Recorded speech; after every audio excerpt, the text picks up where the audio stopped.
dear students. How are you all? I hope you all are fine and fit. कैसे हो दोस्तों? आशा करता हूं कि आप सभी लोग बढ़िया होंगे और साथ साथ तंदुरुस्त भी होंगे। Talking about our previous lecture, दोस्तों हमारे लास्ट लेक्चर की बात करें, we learned a poem in it of Flamingo. हमने फ्लेमिंगो बुक की लास्ट पोएम नंबर 6 उनके बारे में बात की थी। साथ साथ मैंने आपको थोड़ी इंफॉर्मेशन प्रोवाइड की थी।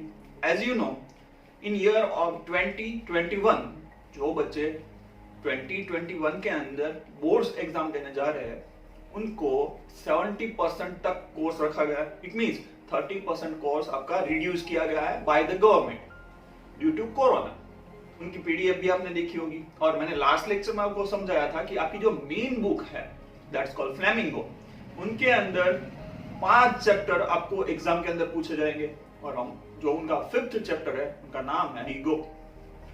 ये हमने बहुत अच्छी तरीके से कंप्लीट कर लिया। After that talking about poetry, poems के अंदर कोई भी पोएम हटाई नहीं गई है, सारी की सारी पोएम्स रखी गई है। इट मींस आपके फ्लेमिंगो बुक के अंदर 6 पोएम्स है, सारी पोएम्स वहां पे हमने 6th पोएम कंप्लीट कर चुके हैं। It means I can say that हमारी फ्लेमिंगो बुक फॉर 2021 कंप्लीट हो चुकी है। मैंने लास्ट लेक्चर में भी बताया था अब मेरा जो आगे का लेक्चर आएगा it will be regarding your supplementary book. मेरा जो अगला लेक्चर होगा वो आपकी सप्लीमेंट्री बुक कॉल्ड विस्तास उनका होगा। तो दोस्तों आज हम बात करने जा रहे हैं हमारी सप्लीमेंट्री बुक विस्तास का 1st chapter named the 3rd level. दोस्तों आपको 3rd लेवल के बारे में थोड़ी सी इंफॉर्मेशन दूं तो एक साइंस फिक्शन स्टोरी या फिर थ्रिलिंग भी बोल सकते हैं। यहां पे एक पास में जाने की टाइम ट्रैवल जिनको बोलते हैं हम, टाइम ट्रैवल वाली ये स्टोरी। टाइम एंड स्पेस जो वर्ड यूज हुआ है इट डिस्क्राइब टाइम ट्रैवलिंग। हमारा जो यहाँ पे मेन कैरेक्टर है नेम्स चार्ल्स, वो टाइम ट्रैवल करता है from 2nd stage of Grand Central railway station to 3rd stage. It means समझने वाली चीज क्या है दोस्तों, यहाँ पे ये जो स्टोरी है that situated in 28th century, right now it's 21st century. ये फ्यूचरिस्टिक स्टोरी है, it means it's in 28th century. पर जबकि हमारा जो मेन कैरेक्टर है चार्ल्स वो टाइम ट्रेवल करके 18th सेंचुरी में पहुंच जाता है। वहां पे जाके वो बहुत सारी चीजों के बारे में बात करता है, वहां लोगों के कपड़े देखता है, वो पैसे के बारे में बात करता है। वो he wants to go to Wolfsburg, वो ट्रेन की टिकट लेने जाता है। पर आप जानते हो कि 28th सेंचुरी के जो मनी होंगे और 18th सेंचुरी के जो मनी होंगे बोथ आर डिफरेंट, वो अलग ही होंगे, इसलिए टिकट काउंटर पे से टिकट नहीं मिलती। एम क्या था यहाँ पे, वो ऐसा क्यों कर रहा था? Because he was frustrated. ये जो हमारी रेस्टलेस लाइफ है जहां पे हम अपने लिए कुछ नहीं करते, जहां पे फ्रस्ट्रेशन में हम जीते हैं, वो वहां से एग्जिट करना चाहता था। इसलिए ये 18th सेंचुरी में जाना चाहता है जहां की वर्ल्ड वॉर 1 20 इयर्स दूर था और वर्ल्ड वॉर 2 14 इयर्स दूर था। वुल्सबर्ग जाके वो वहां पे सेट होना चाहता है, पर ऐसा हुआ नहीं। ऐसा क्यों नहीं हुआ, ये सभी चीजें हमारी स्टोरी के अंदर। तो चलिए दोस्तों शुरू करते हैं हमारी विस्तास बुक की 1st story the 3rd level.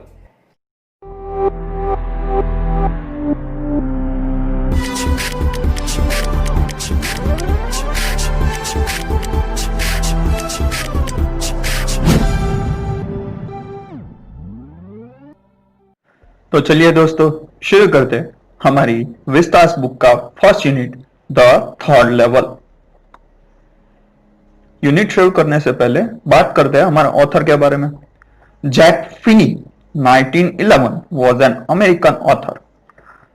ये जो हमारी स्टोरी है 3rd लेवल, उनके जो राइटर है उनका नाम है जैक फिनी, जो कि 1911 में बॉर्न हुए थे।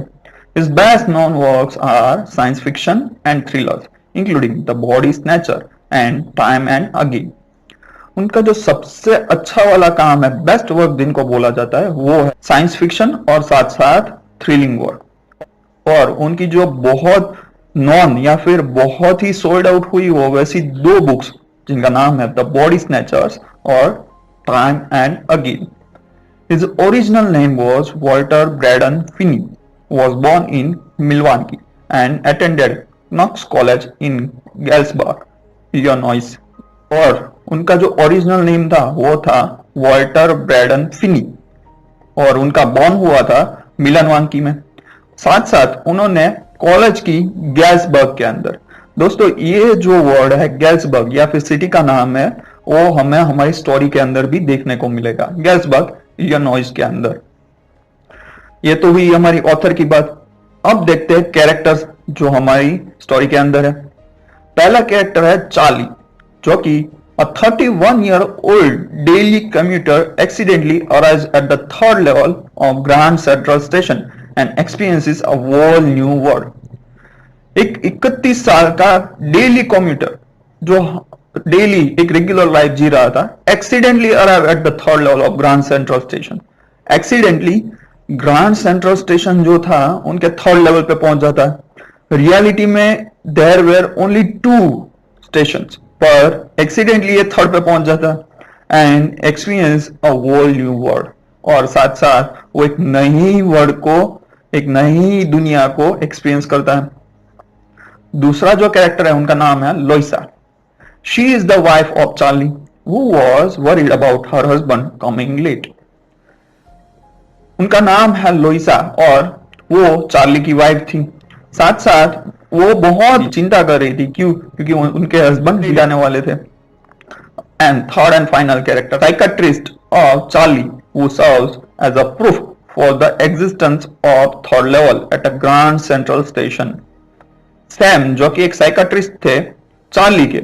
साइकेट्रिस्ट आपको पता होगा, जब हमें आउटर इंजरीज होती है तब डॉक्टर्स हमें पट्टियां लगा देते हैं, पर जब हमें मेंटल इरिटेशन हो रहा है या फिर स्ट्रेस में हो, डिप्रेशन में हो, तब जो डॉक्टर्स हमें हेल्प करते हैं उनको साइकेट्रिस्ट बोला जाता है। यहाँ पे भी चार्ली के साइकेट्रिस्ट डॉक्टर थे सैम, जो कि चार्ली को प्रूफ देंगे आगे जाके कि थर्ड लेवल नाम की चीज हकीकत में है, जो कि ग्रांड सेंट्रल स्टेशन के अंदर। ये तो बात हुई दोस्तों हमारे कैरेक्टर्स के बारे में। अब शुरू करते हैं हमारी story. The narrators feel that there are 3 levels at the Grand Central Railway Station। जो हमारे नैरेटर है वो फील करते हैं या फिर मानते हैं कि the grand central railway station है, वहां पे 3 लेवल्स है। यहाँ पे लेवल्स मतलब क्या, फ्लोर्स। फर्स्ट फ्लोर पे जो रेगुलर ट्रेन आती है, दूसरे फ्लोर पे जो रूरल एरिया की या फिर बाहर जाने वाली, सिटी एरिया से बाहर जाने वाली ट्रेन आती है, उनको यहाँ पे लेवल्स बोला गया है। In reality there are only 2, जबकि हकीकत में तो वहां पे सिर्फ 2 ही थे। He has discussed this with his psychiatrist friend Sam winner. ये चीजें उन्होंने अपने साइकेट्रिस्ट, मनोचिकित्सक जिनको बोला जाता है, उनके साथ, जिनका नाम था सैम विनर, उनके साथ ये सभी चीजें बात की, डिस्कस किया ये सभी चीजों के बारे में। सैम क्या बोलता है अभी? Sam feels that the narrator's experience is a walking dream wish fulfillment। जो साइकेट्रिस्ट जो कि सैम थे वो बताते हैं कि यहाँ पे जो नैरेटर है चार्ल्स है, उनके लिए ये चीज क्या है, वॉकिंग ड्रीम विश फुलफिलमेंट, जिनको बोला जाता है कि अपनी विशेष कंप्लीट करने के लिए कई बार हम ड्रीम देखते हैं, वॉकिंग ड्रीम जो कि चलते रहते हैं और हकीकत में हम ऐसी दुनिया बना लेते हैं। यस, मनोविज्ञान के अंदर ऐसा भी एक डिसीज है दोस्तों, उनके बारे में आप गूगल कर सकते हो। सैम वही बताता है कि ये जो एक्सपीरियंस कर रहा है नैरेटर, चार्ल्स एक्सपीरियंस कर रहा है, वो एक ड्रीम है जो कि उनकी विश फुलफिलमेंट होती है वहां पे। The psychiatrist says that he, the narrator, is unhappy and the modern man is engulfed in insecurities and fears. यहाँ पे जो उनके साइकेट्रिस्ट मतलब मनोवैज्ञानिक दोस्त है सैम, वो तो बताते हैं ही मतलब यहाँ पे द नैरेटर इज अनहैप्पी, जो कि खुश नहीं है, and the modern man is engulfed in insecurity and fears, जो कि मॉडर्निटी में मतलब अभी की जिंदगी में उनको अनसिक्योरिटी फील होती है और साथ साथ वो फियर के अंदर रहते हैं। इनकी वजह से वो ड्रीम कर रहे हैं और वो ड्रीम को ही वो रियलिटी बनाना चाहते हैं। So man wants an escape from his stressful life। इसीलिए जो ये फियर है, इनसिक्योरिटी है, अभी इसीलिए वो क्या चाहता है, चार्ल्स क्या चाहते हैं कि वो यहां से एस्केप कर ले, भाग ले फ्रॉम हिज स्ट्रेसफुल लाइफ। जो उनकी लाइफ के अंदर इतना सारा स्ट्रेस है, वहां से वो भाग के कहीं अच्छी जगह पे चले जाए। The narrator's psychiatrist friend says that the narrator's hobby of stamp collection is a temporary refuge from reality. साथ साथ उनके साइकाट्रिस्ट दोस्त सैम उनको बताते हैं कि जो नैरेटर की एक हॉबी है, यहाँ पे हॉबी मतलब क्या दोस्तों, जो फ्री टाइम के अंदर लोग करते हैं, वो हॉबी थी एक नैरेटर की। क्या हॉबी थी? स्टैम्प कलेक्ट करना। और स्टैम्प कलेक्शन को साइकाट्रिस्ट, उनके जो दोस्त है सैम, वो बोलते हैं कि ये टेम्पररी रिफ्यूज फ्रॉम रियलिटी है, थोड़े टाइम के लिए दूर चले जाना रियलिटी से, इनको बोलते हैं। ऐसा क्यों बोलते हैं? क्योंकि एज वी नो, हमने अभी लास्ट स्लाइड के अंदर देखा कि चार्ल्स, ये जो मॉडर्न लाइफ है, ये जो फास्ट फॉरवर्डिंग लाइफ है, उनके अंदर स्ट्रेस हो चुके थे और फियर, डर लग रहा था। इसलिए वो जब स्टैम्प कलेक्ट करते थे, स्टैम्प क्या होता है, जब एक नया स्टैम्प रिलीज होता है तब उनको कलेक्ट करते। और वो स्टैम्प कैसे कैसे होंगे, जो कि बहुत पहले टाइम से, मतलब हमारे पास में जितने भी स्टैंप रिलीज हुए हैं उनका कलेक्शन होता है उनके अंदर। यहां पे वो जो स्टैंप कलेक्शन को देखना या फिर स्टैंप कलेक्ट करना, साइकाट्रिस्ट उनको टेम्पररी रिफ्यूज बोलते हैं, मतलब हकीकत से थोड़ी देर के लिए वहां से निकल जाना बोलते हैं। The narrator does not agree with this interpretation. ये जो इंटरप्रिटेशन हुआ है, ये जो साइकाट्रिस्ट बता रहे हैं, उनसे हमारा नैरेटर मतलब चार्ल्स एग्री नहीं करते। He argues that his grandfather lived in nice and peaceful times, and if this was the case, his grandfather did not need to run away from reality. वो यहाँ पे बताते हैं कि मेरे जो ग्रैंडफादर थे वो एक अच्छी और पीसफुल, शांति वाली जिंदगी जी रहे थे। And if this was the case, his grandfather did not need to run away. और अगर ऐसा हो कि स्टैम्प कलेक्ट करना रियलिटी से भागना है, तो मेरे ग्रैंडफादर को भी स्टैम्प कलेक्ट करना अच्छा लगता था, तो वो तो तब भाग नहीं रहे थे अपनी रियलिटी से। Still his grandfather pursued philately, मतलब the collection and study of posted stamps. फिर भी उनके ग्रैंडफादर ने एक फिलाटेली किया था। मतलब क्या होता है फिलाटेली? किसे बोलते हैं कि कलेक्शन करना, पोस्टेज के स्टैंप आता है उनके। यहाँ पे आप पिक्चर के अंदर देख रहे होंगे, ये इनको स्टैंप बोला जाता है। जिनको हम टिकट्स बोलते हैं उनको स्टैंप बोलते हैं यहाँ पे। और one summer night Charlie worked late at the office. एक समर की रात थी, तब चार्ली बहुत लेट तक, बहुत देर तक अपने ऑफिस के अंदर काम कर रहा था। In a hurry to get back home, he decided to take the subway from Grand Central.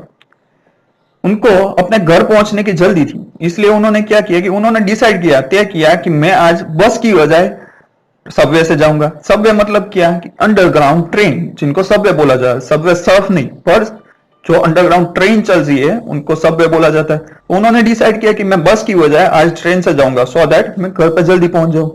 He crossed the arched doorways heading for the subway and got lost.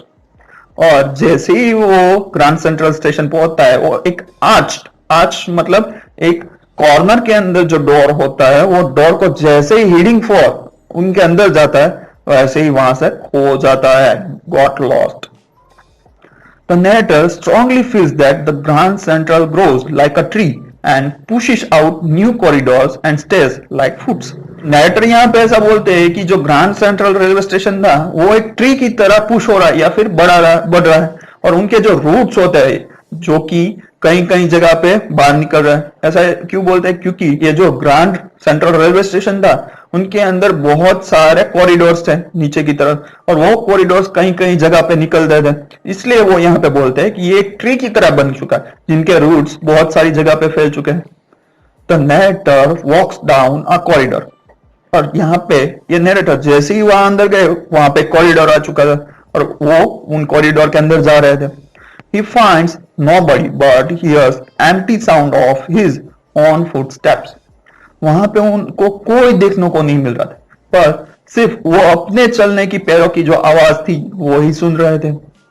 He found himself at the third level at Grand Central Station. और फिर आगे उन्होंने अपने आप को third level पे पाया, जो कि था ग्रैंड सेंट्रल रेलवे स्टेशन का। There were smaller rooms fewer ticket windows and open flame gas light there. वहां पे उन्होंने देखा कि बहुत छोटे छोटे स्मॉलर रूम्स थे, फ्यूअर टिकट विंडोज, एक छोटी सी टिकट विंडो थी, and open flame gas light there, और वहां पे गैस लाइट थी. गैस लाइट मतलब क्या, जो कि गैस से चलती होगी. इट मींस वहां पे अभी इलेक्ट्रिसिटी नहीं थी, गैसोलीन से चलने वाली एक लाइट का फ्लैम जल रहा था वहां पे. The information booth was made of would and was looking ancient. जो इंफॉर्मेशन बूथ था, जहां से हम पूछते हैं कि ट्रेन के बारे में हम इंफॉर्मेशन लेते हैं, वो जो इंफॉर्मेशन बूथ था वो वुड से बना था, लकड़ी से बना था, और साथ साथ बहुत एंशियंट, बहुत पुराना लग रहा था. Everybody at the station was dressed in the fashion of the late 19th century. और वो जो जगह थी, वहां पे जितने भी सारे लोग खड़े थे, उन लोगों ने जो ड्रेसेस पहनी थी, जो कपड़े पहने थे, वो कपड़े कैसे थे, fashion of the late 19th century. वो डिस्क्राइब करते थे 19th सेंचुरी की जो फैशन थी उनको. इट मींस यहां पे वो श्योर हो चुके थे कि अभी वो पहुंच चुके हैं लेट 19th सेंचुरी में. फिर वो श्योर करने के लिए क्या करते हैं, to be sure the narrator got a copy of the world dated June 11, 1989, where the lead story was about President Cleveland. और श्योर होने के लिए, पक्का करने के लिए, हाँ मैं टाइम ट्रेवल कर चुका हूं, हाँ मैं 1989 में पहुंच चुका हूं, उन्होंने क्या किया, वहां पे एक पेपर बॉय था, वो पेपर बॉय से उन्होंने एक न्यूज़पेपर उठाया जो कि था द वर्ल्ड, और डेट थी ये वर्ल्ड पे जून 11, 1989. और वो पेपर पे लीडिंग स्टोरी, मतलब मेन स्टोरी थी अबाउट प्रेसिडेंट क्लीवलैंड. क्लीवलैंड के बारे में वो स्टोरी थी. इट मींस कि वो श्योर, क्यों, क्योंकि द वर्ल्ड था वो बहुत पहले बंद हो चुका था, और साथ साथ प्रेसिडेंट क्लीवलैंड वो भी 19th सेंचुरी में थे. इसीलिए वो श्योर हो चुके थे कि उन्होंने टाइम ट्रेवल किया है और अभी वो लेट 19th सेंचुरी में पहुंच चुके हैं. The narrator goes to the ticket window and demands 2 tickets for Galesburg, Illinois. Narrator ने पक्का कर लिया कि हाँ ये 1989 है, उनके जो ड्रीम्स है वो फुलफिल हो रहे हैं कि हाँ वो पास में चले गए. इसलिए उन्होंने क्या किया, ही डिमांड्स फॉर द 2 tickets. वो टिकट विंडो पे गए और उन्होंने 2 टिकट की डिमांड की, एक उनके लिए और दूसरी हम आगे देखेंगे उनकी वाइफ लोइसा के लिए. उन्होंने 2 टिकट डिमांड की, और कहां तक की, गैसबर्ग, इलिनॉइस के लिए उन्होंने 2 टिकट डिमांड कर ली. He wants to go there with his wife Loisa. और वो गैसबर्ग जाना चाहते थे उनकी वाइफ के साथ, जिनका नाम था लोइसा. He imagines it to be a peaceful countryside in the year of 1894, when the First World War was 20 years away and the Second World War was 40 years away. अभी तो वो इमेजिन करने लगते हैं कि कितनी शांति होगी इन 1894, जहां फर्स्ट वर्ल्ड वॉर 20 साल अभी बाकी थे, और जबकि सेकेंड वर्ल्ड वॉर को 40 इयर्स 40 साल बाकी थे. टू हिज सरप्राइज, उनको सरप्राइज था, the clerk at the ticket counter does not accept his currency bills. उनके सरप्राइज कब हुआ, क्योंकि जो क्लर्क था, जो टिकट विंडो पे बैठा था, उन्होंने उनकी करेंसी एक्सेप्ट नहीं की. क्यों एक्सेप्ट नहीं करी, because Charles belongs to 28th century, 28th century से था. तो अभी उनके पास जो पैसे होंगे, जो करेंसी होंगी, वो कब की होंगी, 28th सेंचुरी की. जबकि now he is in 19th century, वो अभी 19th सेंचुरी में था, तो 19th सेंचुरी की करेंसी तो कुछ अलग ही होगी, और चार्ल्स के पास वो 19th सेंचुरी की करेंसी नहीं होगी. वो चार्ल्स तो टिकट खरीदने गया, पर उन्होंने पैसे कौन से दिए होंगे, 28th सेंचुरी के. इसीलिए जो टिकट काउंटर पे क्लर्क बैठा था, उन्होंने वो पैसे एक्सेप्ट ही नहीं किए. Sensing trouble, the narrator run away from the 3rd level to escape jail. और कुछ ज्यादा हो, क्योंकि वो अभी जो टिकट क्लर्क था वो उनको थोड़े अलग अंदाज से देखने लगा था, और उन्होंने मान लिया, यहाँ पे जो चार्ल्स है उन्होंने मान लिया कि कुछ ट्रबल, कुछ मुश्किलियां हो सकती है. इसलिए उन्होंने क्या किया, तो नैरेटर रन अवे, वहां से दौड़ गए, जहां से वो जिस रास्ते से आए थे वही कॉरिडोर में वापस चले गए, and 3rd level, from the 3rd level to escape jail. और वो जेल में से बाहर निकल चुके. यहाँ पे जेल क्यों बोला जाता है, क्योंकि यहाँ पे जो क्लर्क थे उनको ऐसा लगने लगा था, उन्होंने ऐसा इंटेंशन से चार्ल्स को देखा कि चार्ल्स ने कुछ गलत किया है, सो चार्ल्स को लगा कि ये पुलिस या फिर कॉप को बुला ले उससे और मुझे जेल में डाल दे उससे पहले मैं यहां से चला जाता हूं, इसलिए वो बोलते हैं एस्केप जेल।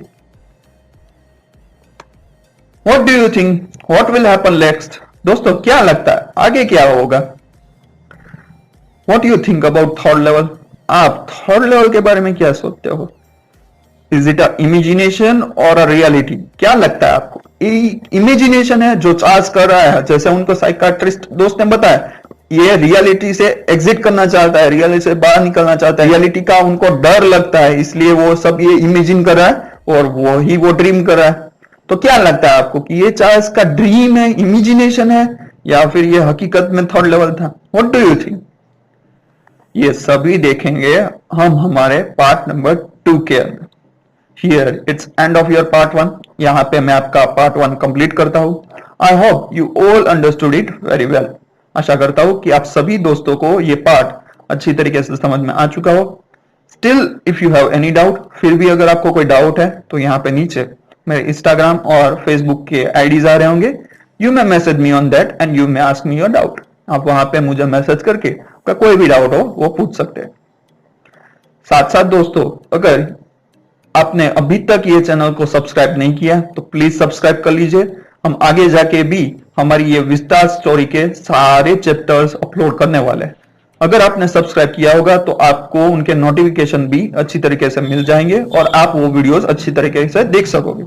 साथ साथ दोस्तों, अगर ये पार्ट 1 आपको बहुत अच्छी तरीके से समझ में आ चुका हो तो please hit the like button जरूर दबाना। बहुत बार बोल चुका हूं, फिर भी एक बार बोलता हूं कि आपके एक लाइक बटन दबाने से हमारा मोटिवेशन भी बूस्ट होता है, हमें भी आपके लिए बहुत ज्यादा मेहनत करने की इंस्पिरेशन मिलती है। So don't forget to hit the like button दबाना बिल्कुल मत भूलना। और साथ साथ मैंने अभी आपको पूछा व्हाट डू यू थिंक, क्या लगता है आपको ये चार्ल्स का इमेजिनेशन है, थर्ड लेवल, या फिर रियलिटी है? What do you think? Comment down below, comment box में जाइए और श्योरली कमेंट कीजिए। व्हाट डू यू थिंक, क्या लगता है आपको कि ये चार्ल्स की इमेजिनेशन है या फिर रियलिटी में द थर्ड लेवल उनको मिल चुका है? जरूर कमेंट करना and I will be waiting of your comment. मैं आपकी कमेंट की वेट करूंगा। Here it's end of your part 1। यहाँ पे आपका पार्ट 1 कंप्लीट होता है। अब हम मिलेंगे हमारे सेकंड पार्ट के अंदर। Till then bye bye, be safe, be healthy. Thank you everyone, thank you so much, thank you.